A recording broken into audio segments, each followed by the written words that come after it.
But a lot of my friends are starting to move to the suburbs, and Evanston is one of those places when they move, I know I'm not going to really see them much anymore. Evanston has taken more of my friends than drug overdoses and cancer. So I'm right at that in-between age, you know. I used to be really wild. I had wild days. Now I have mild days. And my friends now, they don't die from drug overdoses. They die more from drug interactions. So it's different. So, but it's nice to be here. It's a beautiful space. It looks like a teenage girl's bedroom if her parents loved her. I'm guessing, I don't know. But, I mean, actually I shouldn't make fun. I'm sorry. Jillian was talking about her father passing away, and sadly my mother is still with us. She's actually visiting me on Friday, so I'm excited. I have some family, some friends here, some church. They're from my church. We met at church. I hope it's all right that I outed you. I did go to church before the lockdown. I thought I'd be dead by now. So, whoops. I went. I'd never really been to church before, but somebody invited me, and I really liked the music. The church I went to was very LGBTQ friendly. It was very inclusive. I like to say that right up top because it was a Christian church, but it's important that I mention it's inclusive so that I don't get, attacked for my beliefs by all my open-minded friends. But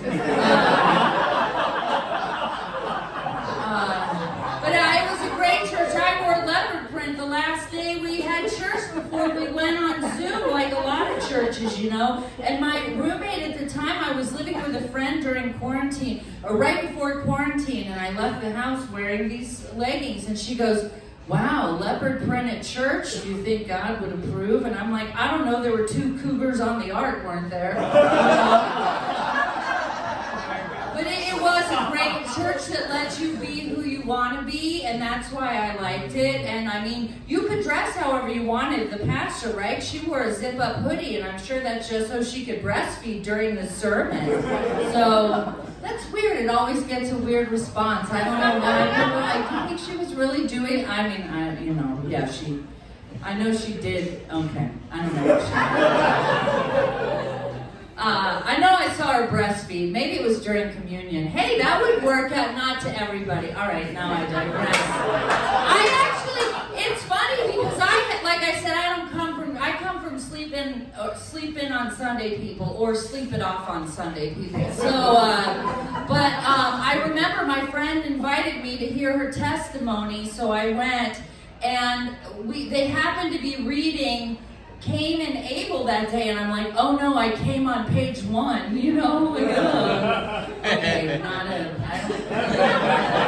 guys ever heard of them? You heard it from, all right, second time hearing about the Bible was the comic before. All right. I get it, I agree with Jillian. I feel like if Jesus had read the first book, he'd have picked a different religion, so, anyway. All right, I'm not here to talk about that, even though I just used 1.5 minutes to 2 minutes of my set to do it. What else did I want to, I'm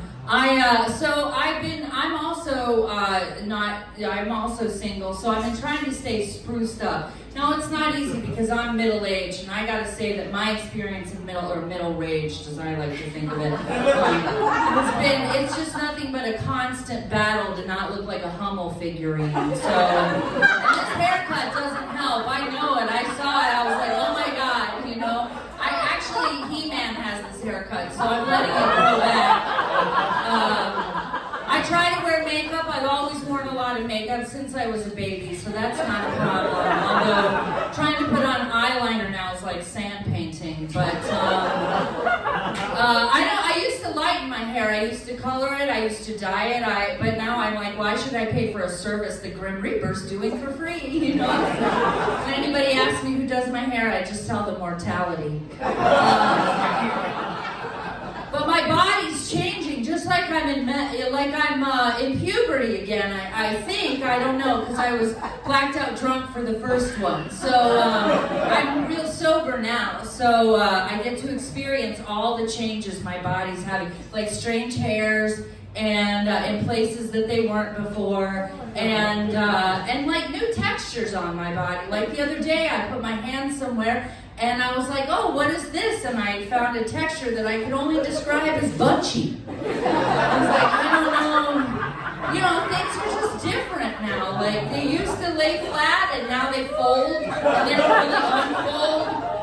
Or I wake up in the morning, and I'm like, oh, there's a spot. And then I'm there for 3 hours with my own spit, rubbing my face like Lady Macbeth, you know?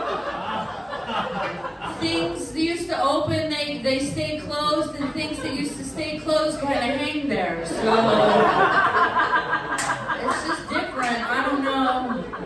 I'm trying to make sure, I want to look flattering. I try to pick out clothes that are flattering. I really like fashion. I probably would have gone into fashion design had I not gone into nothing. So I just can't do it all, you know.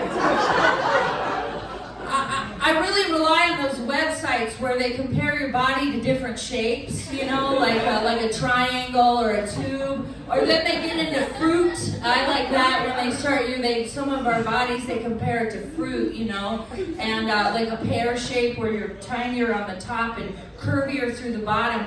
I'm what's called an apple body type. I'm shaped like an apple, which is not the sexiest body type, but it is partially responsible for the fall of man. So,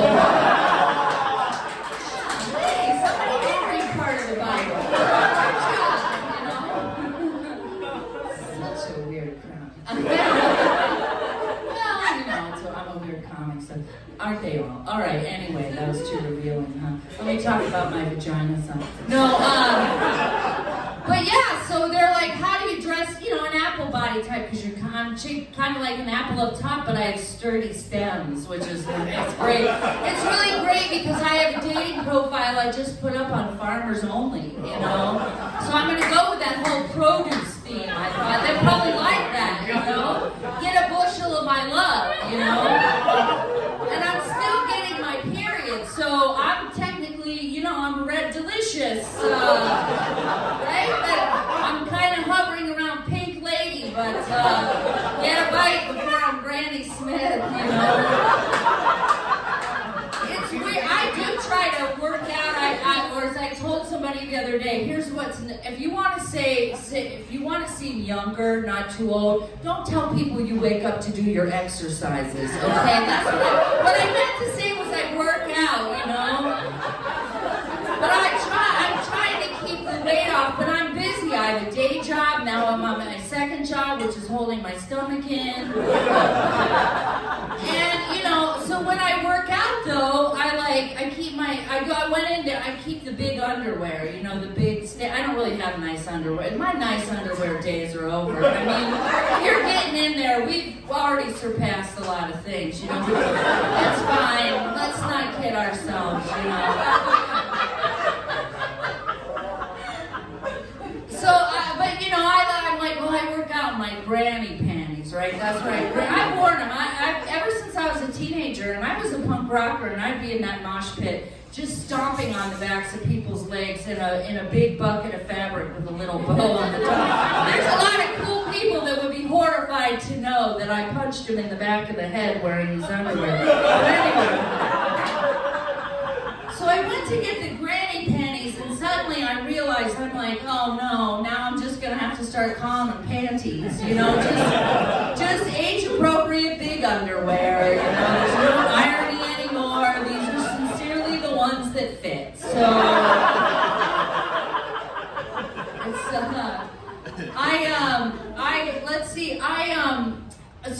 to dress an apple body type, right, is they recommend a flowy top. That's one thing they recommend, a flowy top, like, you know, like a robe, like, right, like a bathrobe, you know, something's like, or maybe like a graduation robe. That would be nice. Like, just let everybody know you're the smart one in the group, you know.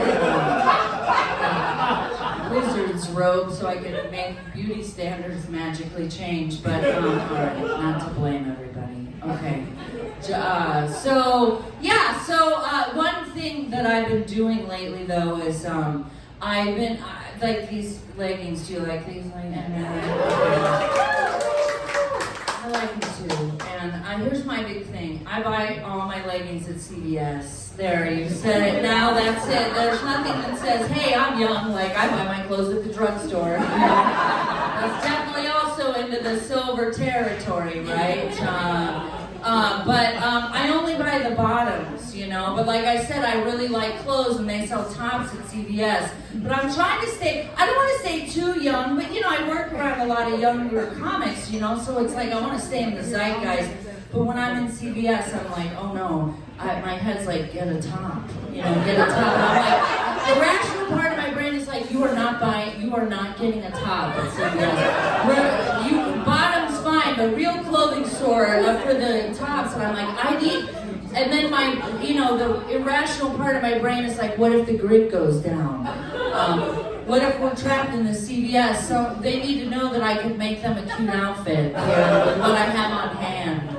And my rational part of my brain is like, you think that's what they need in the pen? You know, if the grid goes down, they're gonna need a stylist. I don't think so. You know, so I'm trying to put off the tops as long as possible. But I have to get out of here. But I'll just leave you with one thought. So there was some talk about love and dating, and like I said, I hope to get married before I die, and if it happens after, I'm open.